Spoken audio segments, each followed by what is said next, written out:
ప్రేక్షకులందరికీ నమస్కారం అండి.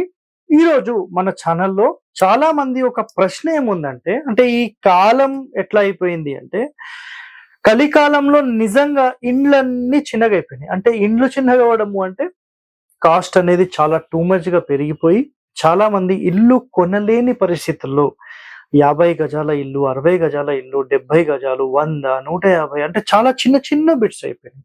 ఒక 500,000 స్క్వేర్ యార్డ్స్ నుంచి ఆల్మోస్ట్ ఇప్పుడు నియరెస్ట్ ఎంతొచ్చేసిందంటే 200 ఒక 10 ఇయర్స్ బ్యాక్ చూస్తే, దాని తర్వాత 150 ఇప్పుడు చూస్తే గనక 100, 120 నెక్స్ట్ మీకు 80, 90 ఇంకా 60 కూడా వెళ్ళిపోతాయి. సో చిన్న చిన్న ఇండ్లల్లో మనం మరి పూజ గది, వంట ఇక్కడ క్వెషన్ ఏంటంటే వంట గదిలో పూజ రూమ్ పెట్టొచ్చా? వంట గదిలో పూజ చేయవచ్చా? వంట గదిలో అసలు పూజ ఉండవచ్చా? ఉండకూడదా? పెడితే దానికి సంబంధించిన నియమాలేంటి? వీటికి సంబంధించి చాలా మంది కామెంట్స్ లో అడిగారు. సో వాటికి సంబంధించిన ఒక డీటెయిలింగ్ ఇన్ఫర్మేషన్ ఈ ఎపిసోడ్ లో నేను అందిస్తాను. ఒకసారి చూడండి. సో ఇక్కడ ఏంటంటే మనకు మెయిన్ ఇంపార్టెంట్ పాయింట్, వంట గదిలో ఉండొచ్చా అంటే నిజంగా చెప్పాలంటే వంట గదిలో అసలు పూజ రూమ్ ఉండకూడదు. It's clear cut. ఇక్కడ చూడండి, ఒక ఇంటిని ఈ విధంగా మనం 9 భాగాలుగా డివైడ్ చేస్తే మనం 100% పూర్తి ఈశాన్యం అంటే north east room, south east room and south west, north west అంటే ఇది తూర్పు అండి. సో మళ్ళీ తెలుగులో చెప్పలేదంటారేమో, తూర్పు, దక్షిణము, పడమర, ఉత్తరం. సో ఈ 4 దిక్కులకు సంబంధించి మనం నిజంగా అసలు పూజ ఎక్కడ చేయాలంటే north east is the first and best place అండి. ఎవరైతే ఈశాన్యం రూమ్ చేసి అక్కడ పూజ గది పెట్టుకుంటారో, అలా పెట్టుకున్న ఇంటి లోపల ఆధ్యాత్మికంగా కానీ, నాలెడ్జ్ పరంగా కానీ, బుద్ధివంతులు కానీ, ఒక టాప్ రేంజ్ లో ఆలోచించే విధానవంతులు కానీ ఆ ఇంటి లోపల ఉంటారు. బట్ ఇప్పుడు మోడ్రన్ వాస్తు అంటే ఆధునిక వాస్తు వాళ్ళు వాళ్ళ పరిశోధన ఏం తేల్చారంటే, వాళ్ళు చెప్పే విషయం ఒకటే. వాళ్ళు చెప్పే విషయం చాలా క్లియర్ కట్ గా ఏంటంటే, ఎప్పుడైతే నార్త్ ఈస్ట్ రూమ్ చేసి ఈ విధంగా చేస్తే ఇబ్బంది లేదండి. మీ ఇష్టం వచ్చినట్టుగా మేము చిన్న రూమ్ కట్టుకుంటాం, 2x2 కట్టుకుంటాం, 3x, అది తప్పండి. సో ఈ విధంగా డివైడ్ చేసి మీరు ఒక భాగం మొత్తాన్ని అంటే 9 భాగాలలో నవగ్రహాలకు సంబంధించిన 9 భాగాలు చేసి ఒక ఇంటిని, ఇక్కడ చూడండి మీకు లైన్స్ కనిపిస్తున్నాయి, సరే మీకు క్లియర్ గా కనిపిస్తలేదు అంటారేమో. సో ఈ విధంగా లైన్స్ చేసి 9 భాగాలుగా డివైడ్ చేసి ఒక భాగం మొత్తానికి ఈశాన్యంలో పూజ గదికి వదిలేసేయాలి. సింపుల్ అన్నమాట. అది అలా వదిలేస్తే 100% ఎలాంటి దోషము లేదు. ఇట్స్ క్లియర్ కట్ అన్నమాట. అలా ఉన్న ఇల్లు టాప్ మోస్ట్ ర్యాంక్ లో ఉంటుంది. కానీ ఆధునిక వాస్తు వాళ్ళు మేము పరిశోధన చేశాం, మా పరిశోధనలో ఏం తేలిందంటే, ఈశాన్యం రూమ్ లో ఏమైనా పూజ గది పెట్టినా, ఫోటోలు పెట్టినా, ఒక కబోర్డ్ లాగా పెట్టినా అది బరువు అయిపోతుంది. ఆ ఇంటి లోపల అభివృద్ధి ఉండదు. ఆ ఇంటి లోపల పెద్ద కొడుకు చనిపోతాడు.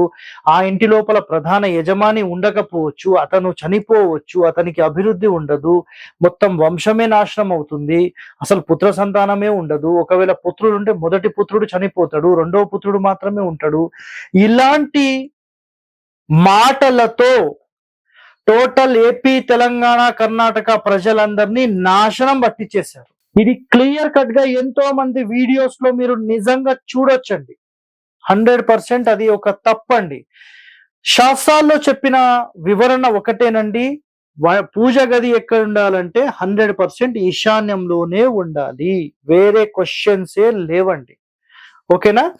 అయితే మరి ఇక్కడ ప్రశ్న ఏంటంటే, వంట గదిలో పూజ అని మాట్లాడితే ఇట్లాంటిది ఎప్పుడు మనం చేసుకోవాలి తప్పకుండా అంటే, ఒక ఇంటిని మనం ఈ విధంగా నవగ్రహాల ఇంటిలాగా ఇలా 9 గళ్ళల్లో మనం కట్టుకుంటే ఖచ్చితంగా ఇక్కడ మీరు వంట చేసుకోవచ్చు. ఎలాంటి ప్రశ్న లేదు, ఎవరిని అడగాల్సిన ప్రశ్న లేదు. మీరు 100% చేసుకోవచ్చు.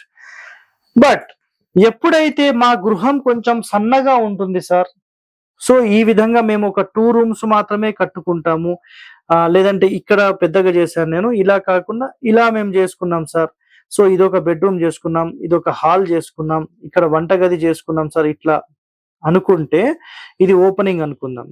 సో ఇలాంటి కండిషన్‌లో మనం ఒక పూజ గదిని ఇట్లా మూలకి ఇవ్వలేమండి. ఎందుకంటే వీళ్ళకు డోర్ గూడా ఇక్కడ పెట్టలేక ఈశాన్యం నుంచి రెండో స్థానమో, మూడో స్థానమో ఏదో ఒకటి పెట్టుకోవాల్సిన పరిస్థితి వస్తుంది. సో ఇలాంటి వాళ్ళకు తప్పక అంటే ఇక్కడ పెట్టడానికి స్థలం లేక చిన్న చిన్న ఇండ్లై ఉండి మనము ఏం చేస్తున్నామంటే ఈ వంటగదిలోని ఈశాన్యం రూమ్ కాదు, ఈశాన్యం వైపుగా ఈ మొత్తం చూస్తే తూర్పు సెంటర్ అవుతుందన్నమాట. తూర్పు మధ్యస్థానంలో మనము పూజ గది అనుకోండి, ఒక చిన్న కబోర్డ్ అనుకోండి, మనం ఏర్పాటు చేస్తున్నాం. మరి ఈ విధంగా చేయడం దోషమా అంటే 100% దోషం. కానీ చిన్న చిన్న ఇండ్లు కాబట్టి తప్పదు. బట్ ఇక్కడ ఇంకో పాయింట్ గుర్తుపెట్టుకోండి, మనం ఈ విధంగా చేసి ఈశాన్యంలో అంటే ఈ రూమ్ కి సంబంధించిన ఈశాన్యంలో పెట్టడం దోషం అండి, ఇక్కడ దోషం కాదు. ఎందుకు కాదు అంటే మీరు మొత్తం ఓవరాల్ ఇల్లు చూస్తే తూర్పు మధ్య స్థానంలో మనం పూజా గదిని ఏర్పాటు చేస్తున్నాం, పూర్తి ఈశాన్యంలో చేయట్లేదు. ఇది ఒక్కటి మీరు మైండ్ లో పెట్టుకోండి, 100% మనకి ఇది యోగిస్తుంది, ఎలాంటి ఇబ్బందులు లేవు. నెక్స్ట్ కండిషన్స్, పూజా గదికి సంబంధించిన కండిషన్స్ లో మనకు ఈశ్వరుడు ఉండే స్థానము, కేతు ఉండే స్థానము, గురువు ఉండే స్థానం ఈశాన్యం. అక్కడ పూజించడం వల్ల వీళ్ళందరి ఆశీర్వాదం మనకు ఉంటే అసలు నిజంగా మనం ఎంత శక్తివంతులం అవుతాం. నాలెడ్జ్ పరంగా మీరు ఆలోచన చేయండి. సో వీళ్ళందరి ఆశీర్వాదం మనకు రావాలి అంటే చాలా కష్టం అండి. అటువంటిది మన ఇంటి లోపల ఆ గురుస్థానం ఏదైతే ఒక ప్లేస్ ఉందో నార్త్ ఈస్ట్ జోన్, ఆ నార్త్ ఈస్ట్ లో మీరు నిజంగా ఒక పూజ గది పెట్టి అక్కడ మీరు ప్రతిరోజు పూజ చేస్తే వాళ్ళ యొక్క ఆశీర్వాదం స్పిరిచువల్ లో మనం ఒక మంచి రేంజ్కి వెళ్ళిపోయే అవకాశాలు 100% మనకు ఉంటాయి. సో ఇలాంటి వాస్తు రహస్యాలు ఈ కాలంలో చెప్పే వాళ్ళు ఎవరు లేరండి. సో ఇలాంటి సమాచారం మీకు కావాలంటే మీరు వెంటనే మన ఛానల్ని సబ్స్క్రైబ్ చేసుకోండి. నెక్స్ట్ ఇంకో కండిషన్ చూడండి, ఈశ్వరుడు ఉండే స్థానం ఈశాన్యం, అది అందరికీ తెలిసిందే, రైట్. ఎవరైతే అలంకార ప్రియులు ఉంటారో వాళ్ళను గుర్తుపెట్టుకోండి, వాళ్ళను మీరు ఇలా నవగ్రహాలుగా ఉన్న రూమ్ లోని ఆగ్నేయం రూమ్ లోని ఈశాన్యంలో కూడా పెట్టుకోవచ్చు. బట్ ఈశ్వరుణ్ణి ఎప్పుడు కూడా ఈశాన్యం నుంచి తూర్పు మధ్యస్థానం దాటించి ఆగ్నేయం వైపుగా వెళ్ళకూడదు. ఇదొక్కటి మీరు మైండ్ లో పెట్టుకోండి. మనము ఒక ఇంటి లోపల తూర్పు ఫేసింగ్ అయినా పడమర ఫేసింగ్ అయినా 100% పూజించుకోవచ్చు. అయితే ఇంటి లోపల మనం తూర్పు వైపు గోడకు దేవుళ్ళ ఫోటోలు పెట్టినప్పుడు ఆటోమేటిక్ ఏమవుతుందంటే తూర్పు గోడకు పెడితే మనం తూర్పు చూస్తూ దండం పెడతాం, ప్రత్యక్ష దైవమైన సూర్యుడిని మనం మొక్కినట్టు అన్నమాట. అదే విధంగా సార్ మేము తూర్పు కాకుండా పడమర పెట్టుకోవచ్చా అని అనుకుంటే పడమర కూడా ఏర్పాటు చేసుకోవచ్చు. అప్పుడు మీరు చేయాల్సిన నియమం ఏంటంటే ఫోటోలు తూర్పు చూస్తున్నప్పుడు సూర్య కిరణాలు కూడా ఫోటోల మీద పడితే చాలా చాలా అద్భుతమైన రిజల్ట్ మీకు ఉంటుంది. సో ఎవరైనా కుదిరితే అంటే పెద్ద పెద్ద ఇండ్ల వాళ్ళు అయితేనే అది కుదురుతుందండి, ప్రతి ఇంటికి కుదరదు. సో కర్ణాటక రాష్ట్రంలో మీరు ఈ ప్రక్రియ అంటే తూర్పు దేవుళ్ళు చూసే విధంగా సెటప్ చేసే విధానం అక్కడ మనకు కనబడుతుంది. అదే విధంగా మాండ్య అంటే కర్ణాటక ప్రాంతంలోనే మాండ్య కానీ మైసూర్ కానీ అక్కడ ప్రాంతాల్లో విజిట్ చేసినప్పుడు ఇలాంటివి అక్కడ గమనించడం జరిగింది. సో ఇలాంటి వాస్తు రహస్యాలు మీరందరూ తెలుసుకోవాలంటే మా ఛానల్ని వెంటనే సబ్స్క్రైబ్ చేయండి, 10 మందితో షేర్ చేయండి. ధన్యవాదాలండి. Thank you.